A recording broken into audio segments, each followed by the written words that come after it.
It's the AP Sports Pod coming at you with my Circa Million Week 1 picks. So if you watched the NFL preview, I think I mentioned this. I'm in both the Big Vegas contests. So Westgate Super Contest, I'm in with a buddy. I decided because I wanted to kind of get experience in both. It's the first time we're doing it. I also wanted to be in the Circa Million. So here we are. It's week 1. Picks are in. We're recording multiple shows. And so my Westgate buddy system pick, I think that's scheduled to drop on YouTube Sunday morning at 9 a.m. I'm not sure when I'm going to make this one available for public consumption. I'm using a proxy service, Winner Circle Proxy. Great service, great customer service.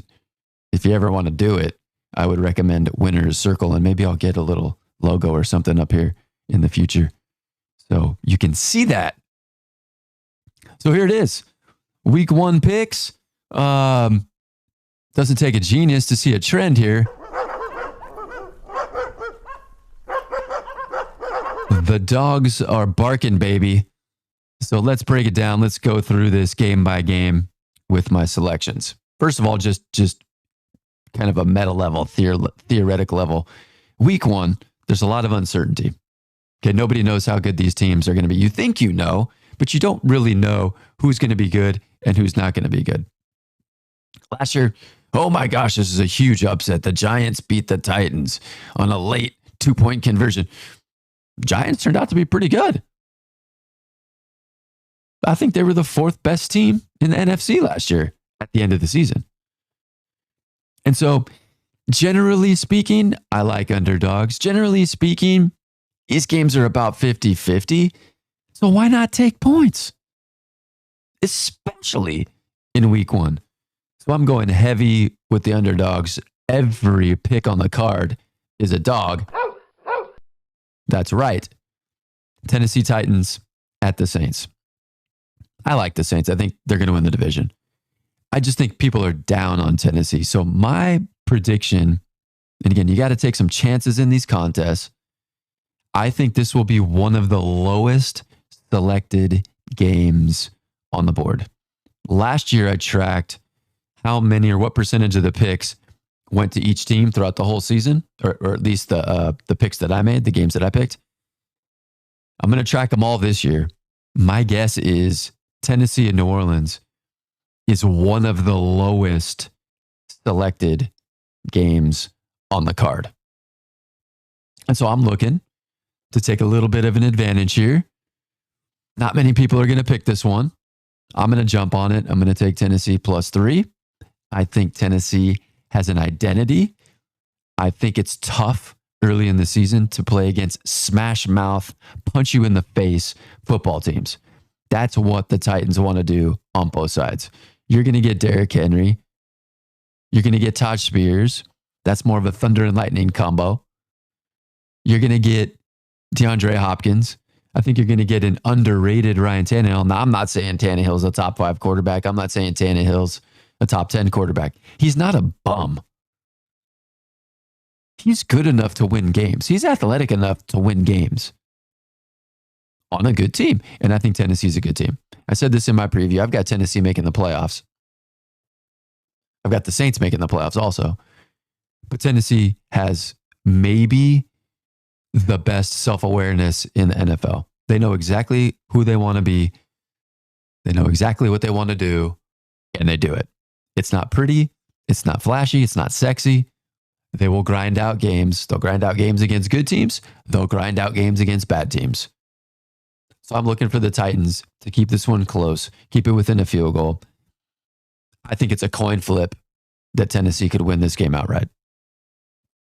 Moving on to game number 2, Steelers and 49ers. The 49ers this offseason have been just a soap opera. And it's been a soap opera of nonsense. The Trey Lance saga was a non-story, media-created, fabricated baloney. He was never going to play. As soon as they brought in Sam Darnold, Trey Lance was never going to play.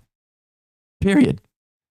I wrote a little article on my Substack saying Darnold's probably the best quarterback on the roster. I still think he probably is. I would probably play Darnold in this game because I think the pass rush for the Steelers is going to be all over whoever plays quarterback for the 49ers. So Purdy played well last year. He's going to be in harm's way, taking his first live bullets of this season coming off the injury against the Steelers on the road. I don't think I like that. I think the Bosa story is another non-issue. I predicted 3 months ago Bosa was going to sign the Tuesday before the week one game. I was off. He signed on a Wednesday.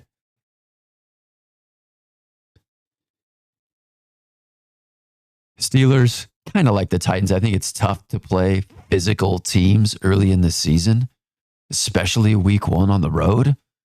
So I think the Steelers are going to try to go smash mouth. I think the Steelers have enough playmakers to hit a couple big ones in what I think is going to be an ugly game.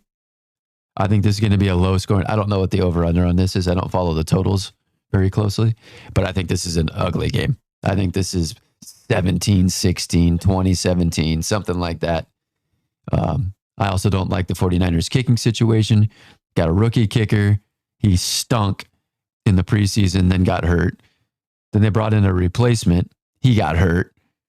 Now the rookie's back playing in one of the toughest places to kick field goals. I see the 49ers missing field goals. I see the 49ers missing extra points. I feel... I just think this game's going to be a low-scoring, ugly, grinded-out game. And in those situations, take the points. As soon as the schedule came out, Niners at Pittsburgh week 1, I said, ooh, I think the Niners are going to lose. I don't care who their quarterback is. I don't care how healthy they are. I don't care who's on the roster and who's not. That's going to be a tough game. Dolphins at the Chargers, which is my third pick. Both of these teams were overrated last year. The Chargers won 10 games against an absolutely trash schedule. They had no business winning 10 games. I don't think they're going to be anywhere close to 10 games this year. I don't think they're going to be anywhere close to the playoffs. I think the Chargers kind of stink. I could see them being 6-11 or 7-10. And that's way worse than most people think. A lot of people have them in the playoffs. A lot of people have them making a playoff run. I saw one thing this morning, Chargers in the Super Bowl. That ain't happening. Similarly, the Dolphins were overrated last year. I mentioned this in my NFL preview. Oh, they have such a great offense. They're so explosive. 22 points is the league average. They scored over 22 points 4 times last year. Can you believe that? For an offense that you think is explosive and high scoring and sexy and dynamic and highlight real plays every week, they scored over the league average only 4 times. Why do I like the Dolphins more than I like the Chargers? I like Vic Fangio way more than I like Kellen Moore. I think the Dolphins are probably going to score some points. And I think they're going to give Justin Herbert some trouble because Vic Fangio will be designing and game planning the defense for the Chargers. I think I heard a stat. Justin Herbert's played 4 games against Vic Fangio defenses and he's thrown 4 picks. So that's 1 per game. I could see him having a turnover. So add it all up, I'm not sure how good these teams are. I like the offseason moves better for Miami, so I give Miami an edge. I think Miami is the better team. I think the Chargers have 0 home field advantage. Probably the worst. This will be the worst week 1 home field for any of the games. I'm not sure the Chargers even have a fan base. So I think Miami is the better team. They're getting points. I'm not worried about playing on the road. I love Miami in this game. And again, I think they win. Last 2 games of the weekend. We're going primetime Sunday night and Monday night. We're going to the Big Apple. I like the Giants against Dallas. I think Dallas is the better team. I think Dallas was the 3rd best team in the NFC last year, and the Giants were number 4. And there was a gap. Okay, I'm not saying they were that close.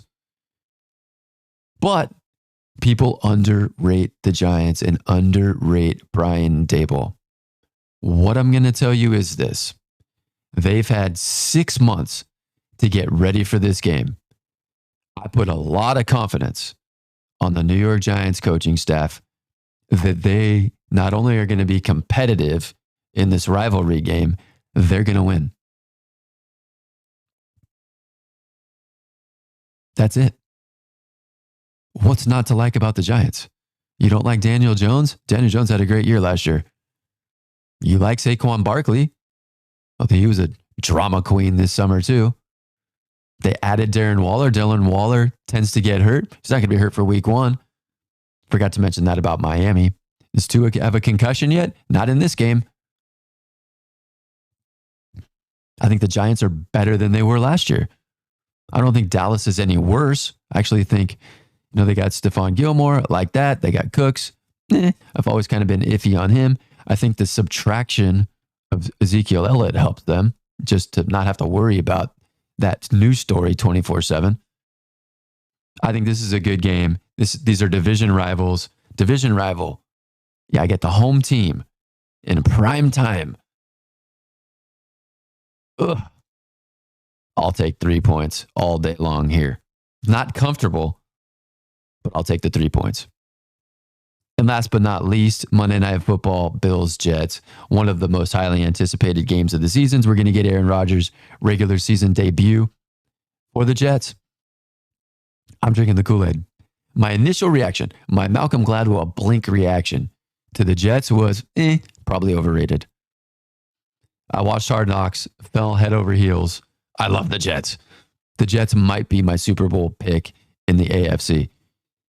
If the defense, a lot of times, defense, like really good defenses, don't stay really good for very long. I think there's more variability on defenses kind of fluctuating than on offense, unless the quarterback gets hurt.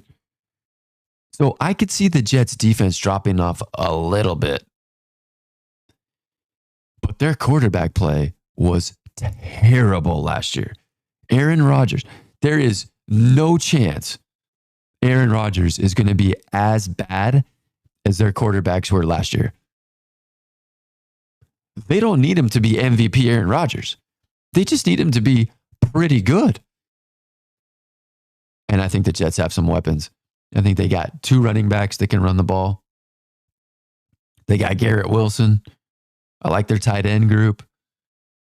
And you got Aaron Rodgers distributing the ball, making throws, making plays for a team that doesn't need him to be great. I think the Jets, they have a tough opening schedule, but I think the Jets are going to be tough.